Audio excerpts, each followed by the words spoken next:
રિક્ષા ગેંગમાં એવું છે કે હાલમાં 3 આરોપી પકડાયેલ છે અને 1 આરોપી બાકી છે, જેમાં 2 મહિલા છે તેમજ એક રિક્ષા ચાલક છે.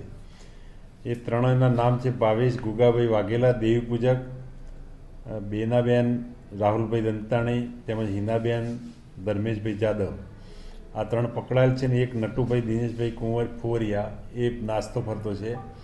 આ ત્રણેય પેસેન્જરો કોઈ બેઠા હોય, કોઈ વૃદ્ધ વ્યક્તિ રિક્ષામાં બેઠા હોય તેમજ તેમને પાસે તેમને વાતોમાં રાખી તેમજ આગા પાછા થઈ તેમના ખિસ્સામાંથી દાગીના હોય કે કોઈ મોબાઈલ હોય કે રોકડ રકમ હોય કે વોલેટ હોય એ સેરવી લઈ અને પછી રિક્ષાના ડ્રાઈવરને કે ઊભી રાખીને ઉતારી દે, અથવા રિક્ષાના ડ્રાઈવરને એવું જણાવે કે મારે બીજે જવાનું, જેથી પેસેન્જરને ઉતારી દે. એમનું કામ ચોરી કર્યા પછી ઉતારી દે પેસેન્જરને.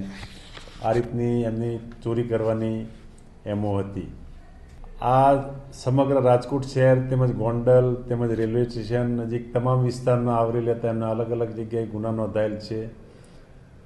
અને કોઈ પણ એમની જગ્યા ફિક્સ નહીં, તેમ છતાં રિંગ રોડ ઉપર વધારે 150 ફૂટ રિંગ રોડની વધારે એમના ગુના દાખલ થયેલા છે. આવા અનેક ગુનાઓ અને અનેક ચોર પણ પકડેલ છે. લોકોને આ બાબતે જાગૃત રહેવાની જરૂર છે કે તેઓ રિક્ષામાં બેસે તે કોઈ પણ વાતોમાં ના આવે અથવા કોઈ પણ પ્રકારના કોઈ ધક્કામુક્કી થાય તો ધ્યાન રાખવું. પોતાના પાસે પૈસા હોય કે વોલેટ હોય કે કોઈ પણ દાગીના હોય કે કોઈ પણ મોબાઈલ એ સંભાળવું. અને આ બાબતે જાગૃત થવાની જરૂર છે કે કોઈ અજાણ્યા રિક્ષા ચાલક જોડે બેસવું નહીં, અથવા અંદર બીજા બેઠેલા હોય લેડીઝો તો તેની સાથે બેસવું નહીં. અને બેસો તો રિક્ષાનો નંબર તમે મોબાઈલ હોય તો ફોટો પાડી લેવો, જેથી પોલીસને ડિટેક્ટ કરવામાં પણ સરળતા રહે.